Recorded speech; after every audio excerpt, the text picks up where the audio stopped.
9월 10일 월요일 인천일보 백초 브리핑 시작합니다. 3년 만에 중동 호흡기 증후군 메르스 확진 환자가 인천공항을 통해 입국한 것으로 밝혀졌습니다. 환자를 가까이에서 접촉했던 6명은 격리 조치됐고 정부는 메르스 경보 수준을 주의 단계로 격상했습니다. 수원 시내 한 입시학원에서 집단 식중독 의심 사고가 발생해 90여 명이 의심 증상을 앓고 있습니다. 그러나 해당 학원은 사고 발생 나흘이 지나서야 보건당국의 늑장 신고에 비난을 받고 있습니다. 인천 내항 상상 플랫폼 조성 사업과 관련해 인천시가 대기업에 유리한 평가 방식을 적용한 사실이 밝혀졌습니다. 사업 운영자로 CJ CGV가 선정됐는데 뒷말이 무성합니다. 이재명 지사 취임 이후 경기도 산하 기관단체장 물갈이 인사가 거침없이 이뤄지고 있습니다. 21곳 중 절반 넘는 13곳의 기관단체장이 물갈이됐거나 교체를 앞두고 있습니다. 동인천역에서 열린 성소수자 축제가 주최 측과 반대단체 간 물리적 충돌로 아수라장을 방불케 했습니다.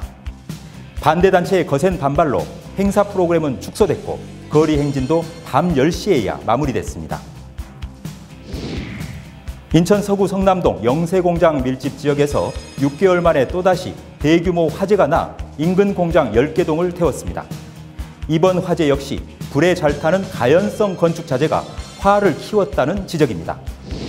이상 인천일보 백초 브리핑이었습니다.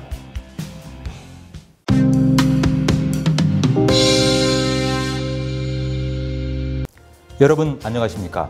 9월 10일 월요일 인천일보 TV 뉴스입니다. 먼저 오늘 아침 인천일보 지면에 보도된 주요 기사 브리핑해드리겠습니다.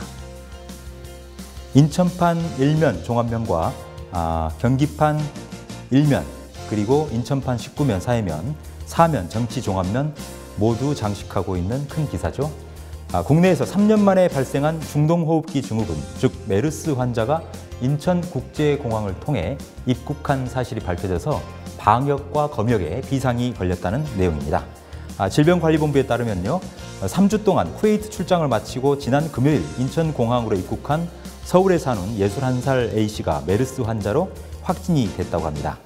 당시 A씨와 가깝게 밀접 접촉했던 사람은 항공기 승무원 3명을 포함해 모두 6명이고요. 이 가운데 2명은 경기도민인 것으로 확인이 됐습니다. 이들은 즉시 자택 또는 호텔에 격리 조치가 됐고요. 그리고 현재까지 알려진 바로는 일상 접촉자, 그러니까 이 메르스 확진 환자 A씨와 접촉이 됐을 의심으로 사고 있는 사람이 모두 89명까지 늘어난 상태라고 합니다. 인천시와 경기도는 즉시 긴급 관계기관 대책회의를 소집해서 철저한 방역 조치와 신속 대응 체제를 가동하기로 했다는 내용 비중 있게 싣고 있습니다. 정부 역시 메르스 위기 경보 수준을 관심에서 주의로 한 단계 격상하고 확산 가능성을 조기에 차단하기 위한 긴급 대응에 나섰고요. 정치권 역시 여야 한 목소리로 지난 2015년 이후 3년 만에 국내에서 메르스 확진 환자가 발생한 것은 심각하다라고 보면서 방역 당국이 확산 방지에 총력을 기울여달라 이렇게 당부했다는 내용 비중 있게 다루고 있습니다. 이어서 경기판 19면 사회면 기사입니다. 수원 시내 한 입시학원에서 집단 식중독으로 의심되는 사고가 발생해 모두 90명 정도가 의심 증상을 앓고 있다는 뉴스 싣고 있습니다. 문제는 그럼에도 불구하고 이 식중독 의심 사고가 발생했지만 해당 입시학원은 사고 발생 나흘이 지난 5일에서야 보건당국에 신고를 해서 늑장 대응 아니냐 이런 비판을 사고 있다는 것인데요. 지금 현재로서는 식중독 의심 증세일 뿐이지 확정이 된 건 아닙니다. 그래서 보건당국의 역학조사 결과가 최종 3주 후면 나올 것으로 보여지기 때문에 그때 가봐야 될 것 같습니다. 이어지는 기사입니다. 인천판 1면과 3면 종합면을 장식하고 있는 기사인데요. 인천 내항 상상 플랫폼 조성 사업과 관련해 인천시가 대기업에 유리한 평가 방식을 적용해서 결국은 대기업이 운영사업자로 선정됐다는 의혹을 사고 있다는 기사 크게 다루고 있습니다. 바로 그 대기업은 어딜까요? CJ CGV인데요. 내용은 이렇습니다. 인천시가 인천항 8부두 옛 곡물창고를 리모델링해서 지역 예술인을 위한 창업과 창작 공간 그리고 시민들이 참여하는 문화 엔터테인먼트 시설로 조성하는 사업을 추진하고 있는데요. 내년 하반기까지 국시비 약 400여 원을 들여서 부지를 매입하고 리모델링을 마친 뒤에 사업 운영자로 선정된 CJ, CGV가 20년 동안 빌려서 쓰는 방식으로 운영을 도맡을 예정입니다.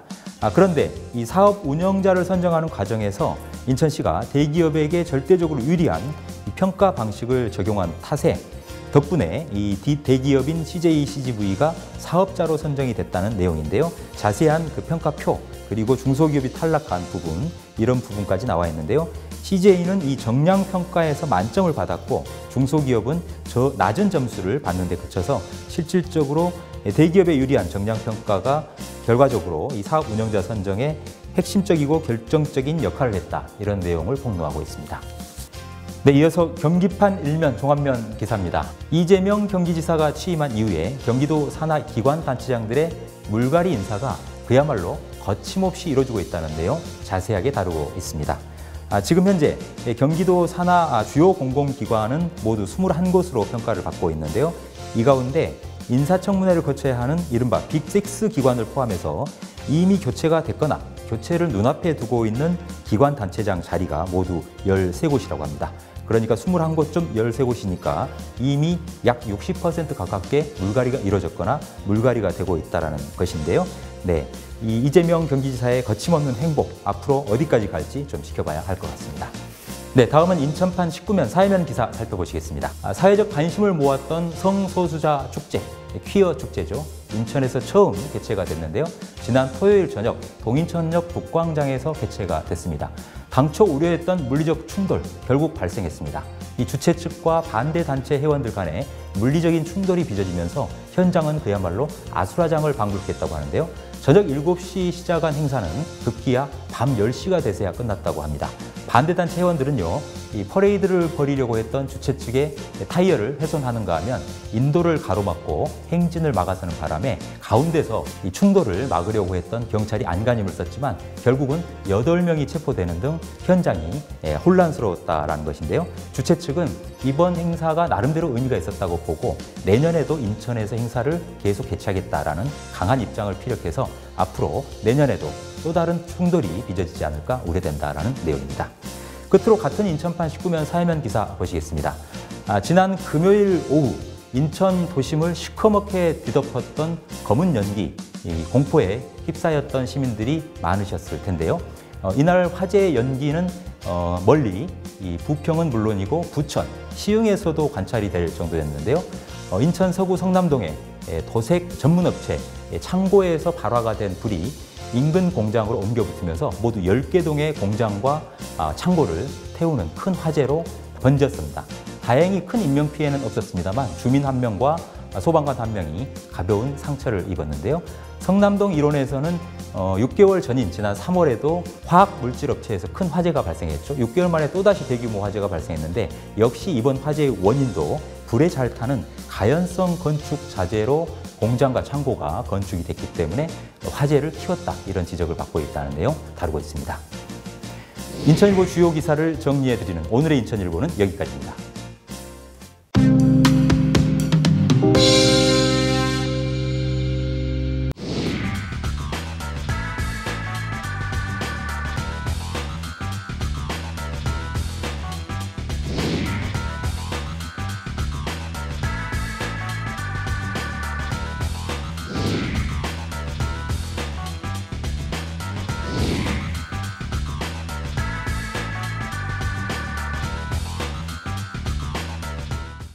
네, 방금 자료화면 보셨습니다만 인천 시내 대학병원과 이름만 거명하면 알만한 종합병원의 의료 폐기물 수거 관리 모습을 보셨습니다.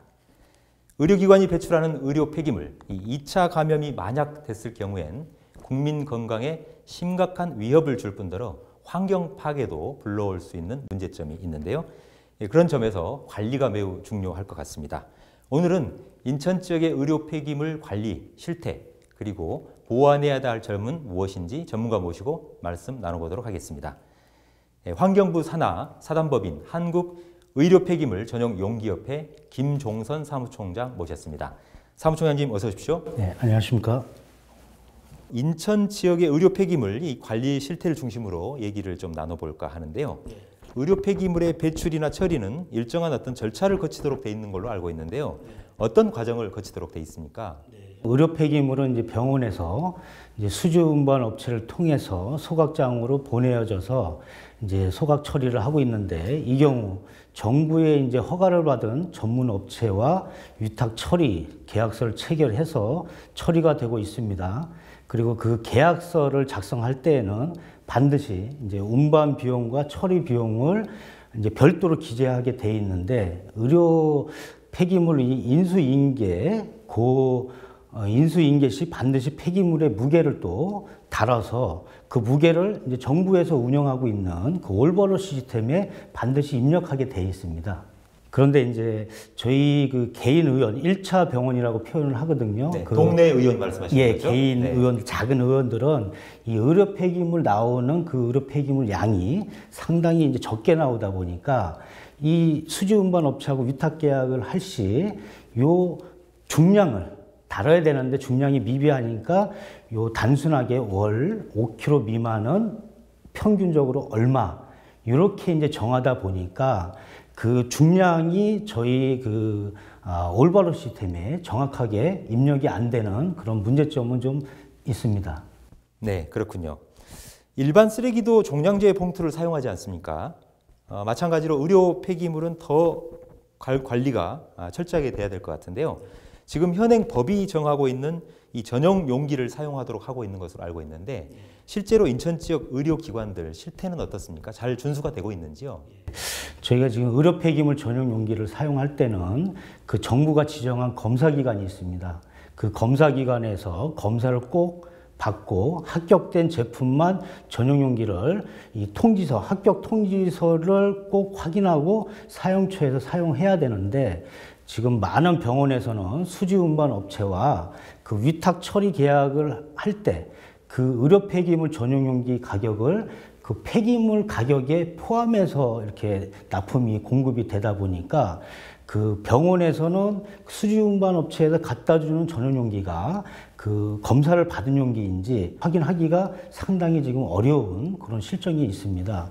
이렇다 보니까 그 수지 운반 업체에서는 그 비용을 아끼려고 재사용하는 경우 다시 또 그 전용 용기를 검사를 안 맡은 용기, 그 불법 용기죠. 이런 용기를 다시 병원에 갖다 주는 행위가 이제 반복이 되다 보니까 병원에서는 그 피해를 보는 그런 악순환이 계속되는 것 같습니다. 아, 그렇군요.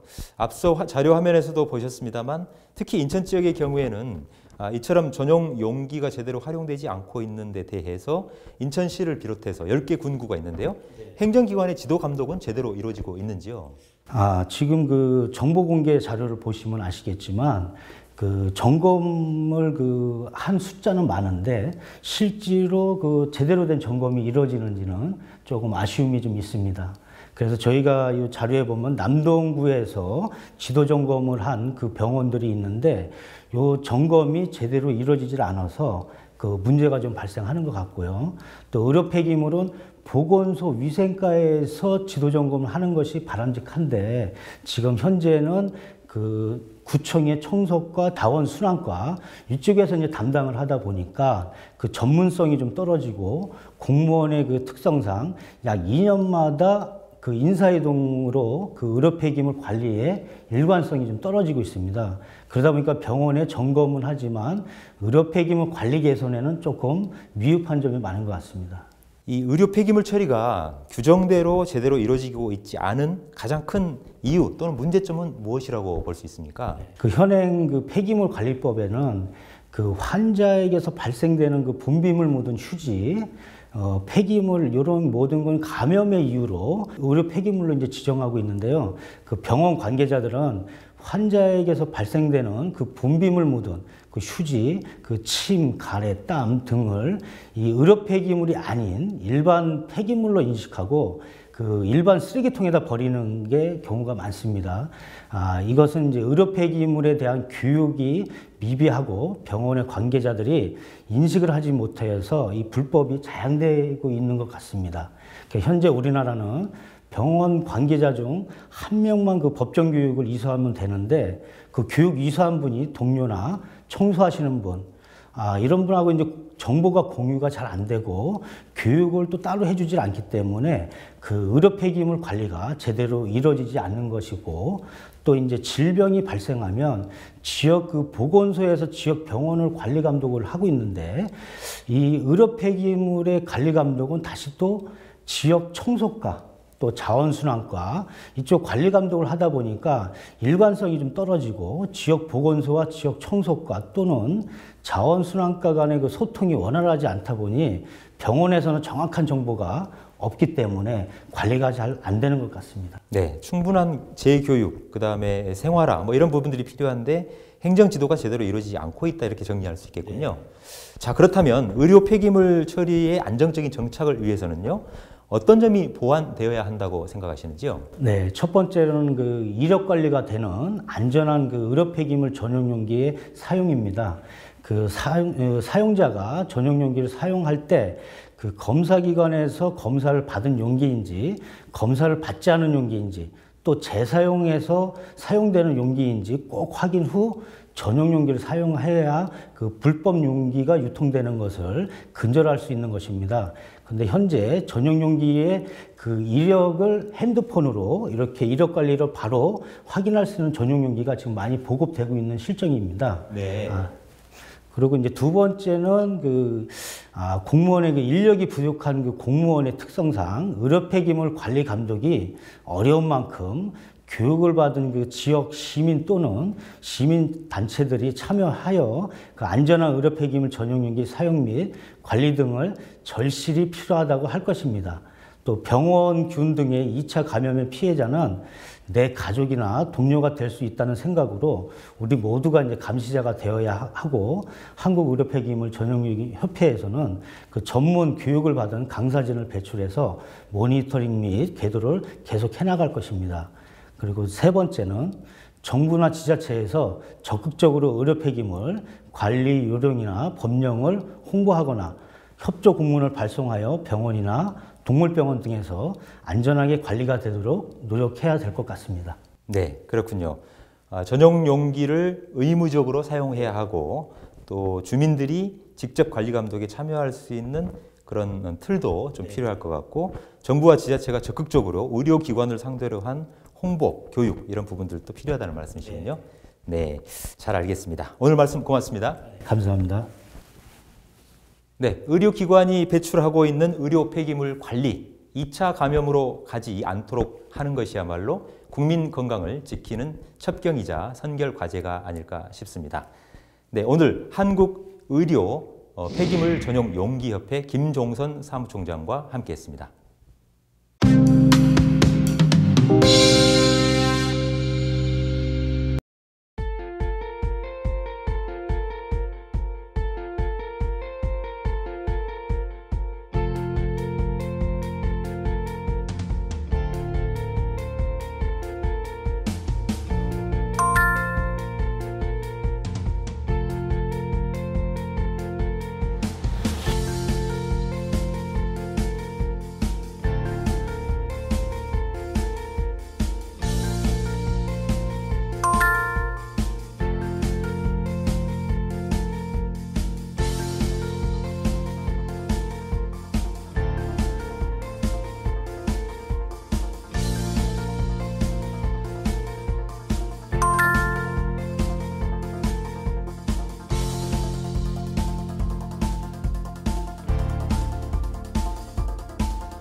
9월 10일 월요일 인천일보 TV 뉴스는 여기까지입니다. 저희는 더욱 풍성한 소식으로 내일 아침 찾아뵙겠습니다. 감사합니다.